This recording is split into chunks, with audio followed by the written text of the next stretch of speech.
بسم اللہ الرحمن الرحیم اللہ اللہ اللہ اللہ اللہ اللہ اللہ اللہ. تو ایسے ہی حضرت مفتی رشید احمد صاحب نے لکھا ہے کہ جھینگا جو ہے اس کو جو اہل لغت نے مچھلی کی فہرست میں داخل کر دیا، یہ مچھلی قرار دے دیا صرف سمندر میں ہونے کی وجہ سے. لیکن اگر ہم عرف ہی کو دیکھیں، لغت ہی کو دیکھیں، تو اہل لغت اس کو مچھلی سمجھتے نہیں ہے. اس کی دلیل یہ ہے کہ آپ کسی کو کہیں کہ مچھلی لے کر آؤ، اگر وہ جھینگا اٹھا کے لائے گا تو آپ وہ جھینگا اسی کو آپ بولیں گے میں نے مچھلی کہا تھا، اور تم جھینگا بولو گے تو مچھلی نہیں لائے گا، مچھلی بولو گے تو جھینگا نہیں لائے گا. پتا چلا کہ اہل لغت بھی اس کو مچھلی بولتے ہیں، سمجھتے بولو نا بھائی نہیں ہے. پھر میرے پاس اس کی ایک اور دلیل ہے کہ ہم کیونکہ سینڈ سپٹ کا جو ایریا ہے نا، ہم پہلے وہاں بہت آیا جایا کرتے تھے ساحل سمندر پہ، وہاں مچھیرے مچھلیاں پکڑ کے لاتے تھے، مجھ سے خریدتے تھے. تو مچھیروں کو نا بعض مچھلیاں ایسی لگتی تھی جو ان کو لگتا تھا کہ یہ مچھلی نہیں ہے، بالکل عجیب مکروہ شکل ہوتی، ان کی نہ ریڑھ کی ہڈی نہ گلفڑے ہوتے. تو مچھیروں نے ان مچھلیوں کا نام رکھا ہوا تھا حرام مچھی،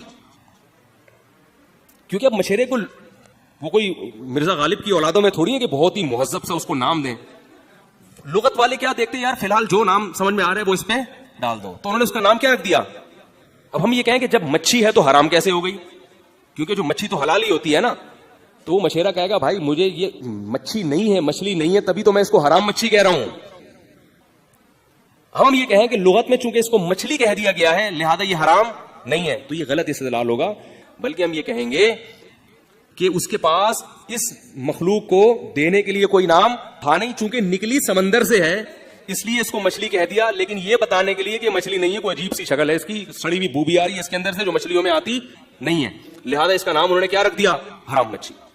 تو لغت والے بعض دفعہ اسی سے ہم استدلال کرتے ہیں تصویر پر، کہ ڈیجیٹل تصویر کو لوگ کہتے ہیں تو تصویریں تو حرام ہے، تصویر کے بارے میں حدیث میں آتا ہے حرام. بھائی جس تصویر کے بارے میں حدیث میں آتا ہے وہ یہ تصویر نہیں ہے، کیونکہ یہ نبی کے دور میں تھی ہی نہیں. اب لوگ کہتے ہیں تصویر تو تصویر ہے، اگر یہ وہ نہیں تھی تو لوگ اس کو تصویر کیوں کہتے ہیں. ہم کہتے ہیں اس لیے کہ لوگوں کے پاس اس ڈیجیٹل کیمرے سے جو عکس بنتا ہے اس کو ڈیفائن کرنے کے لیے تصویر سے زیادہ سوٹیبل لفظ ان کو کوئی ملا مارکیٹ میں ملا نہیں. تو انہوں نے کہا اس جیسی چیز ہمارے پاس ایک باہر بھی ہوتی ہے تو یہی نام اس پہ چسپاں کر دو. لغت تو بہانے تلاش کرتی ہے نا، کوئی بھی نئی چیز جب مارکیٹ میں آتی ہے تو اس جیسا کوئی بھی لفظ ہوگا لوگ اس پہ. اس کی مثال ایسے ہم جب بچپن میں کرکٹ کھیلتے تھے نا تو پروٹیسٹ کو لڑکے پوٹرس کہتے تھے. پروٹیسٹ ہوتا ہے نا، یہ پروٹیسٹ کرو پروٹیسٹ، تو اس کو لڑکوں نے کیا پروٹیسٹ کون تو پوٹرس بنا دیا اس کو.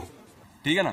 اور مزیدار مثال دیتا ہوں اس کی، تھوڑا سا مزہ بھی ہو جائے گا اور آپ فریش بھی ہو جائیں گے، بات بھی سمجھ میں آ جائے گی.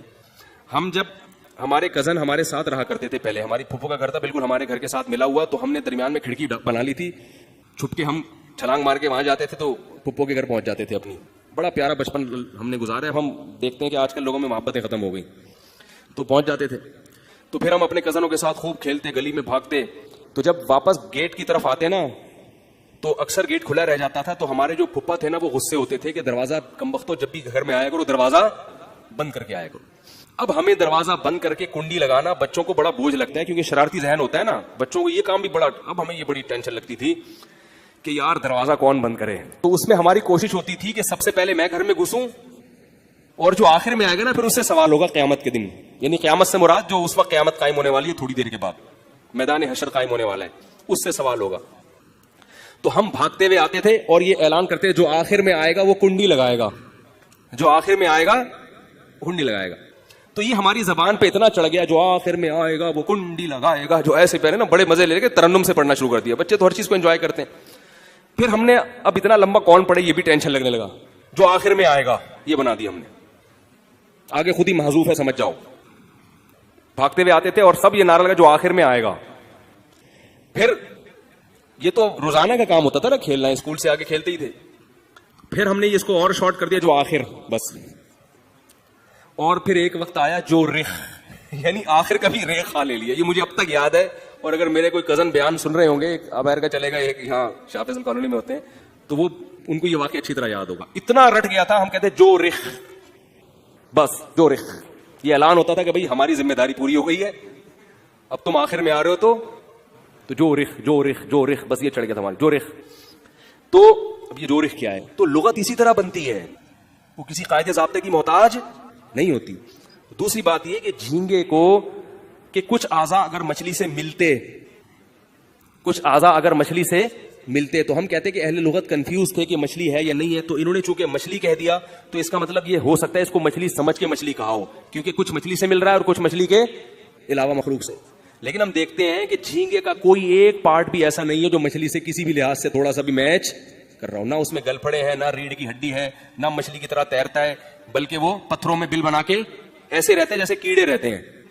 اس کا شکار بھی اس اسٹائل میں نہیں ہوتا جیسے مچھلی کا شکار ہوتا ہے, بالکل اس کی یعنی اس کا لائف اسٹائل, اس کا اسٹرکچر بالکل الگ ہے.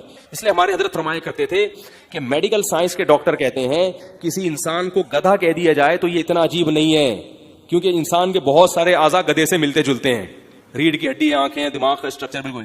لیکن مچھلی کو اگر جھینگا کہہ دو تو میڈیکل سائنس اس کو کسی قیمت پہ تسلیم کرنے کے لیے تیار نہیں ہے, یہ ہو ہی نہیں سکتا. اس لیے بآخر خلاصہ یہ نکلا, اس لیے جو بہت مدلل تحقیق ہے وہ یہی ہے کہ جھینگا مچھلی میں داخل نہیں ہے, لہذا فقہ حنفی میں جھینگا کھانا جائز. تو ایک مسئلہ کو فالو کیا کرو. البتہ اتنی بھی ہم وہ کہتے ہیں کہ بنگلہ دیشیوں کے لیے گنجائش دیتے ہیں ہم, کیونکہ یہ لوگ بنگلہ دیش میں جو علماء رہتے ہیں نا وہ صدیوں سے کھاتے چلے آ رہے ہیں, اور جس کسی چیز میں جب ابتلا اتنا زیادہ ہو جاتا ہے اور وہ سری حرام بھی نہیں ہوتی, دوسرے فقہا کے ہاں اس کی گنجائش بھی ہے, تو جب اتنا ابتلا ہو گیا تو پھر اس گنجائش سے فائدہ اٹھانا بولو بھائی جائز ہے. کیونکہ شوافی بھی, امام شافی بھی مجتہد تھے, امام مالک بھی مجتہد تھے, تو اب پوری ملک سے جھینگا چھڑوا دینا, وہ دنیا چھوڑ دیں گے, وہ جھینگا نہیں چھوڑیں گے, ان پہ فتوا لگانا بھی صحیح نہیں ہے. تو اس لیے میں بنگلہ دیش کے علماء سے یہ بات کہتا ہوں, جب میری ان سے کبھی بحث ہونا وہ جھینگے کو حلال کرنے کی, میں کہتا ہوں بھائی دیکھو فقہ حنفی کو تبدیل مت کرو, آپ اس مسئلے میں فقہ شافی پر عمل کر کے کھا لو, ٹھیک ہے نا, اور اس بنیاد پہ کھا لو کہ یار ہمارے باپ دادا کھاتے آئے ہیں اور اب ہمارے خون میں جتنا جھینگا شامل ہونا تھا ہو گیا ہے, لیکن دوسروں کو آپ بہرحال ترغیب نہ دو. اس لیے میں کہتا ہوں کہ جو صدیوں سے کھاتے آ رہے ہیں ان کا پورا یعنی وہ ناممکن ہو گیا ان کے لیے چھوڑنا, تو چونکہ ایسے حرام نہیں ہے مجتہد, اور اسی وجہ سے فقہ حنفی میں جھینگے کی تجارت جائز ہے. تجارت سے جائے کہ دوسرے فقہا کے یہاں جائز ہے, تو تجارت بھی اس کی پھر کیا ہو گئی, جائز ہو گئی. یہ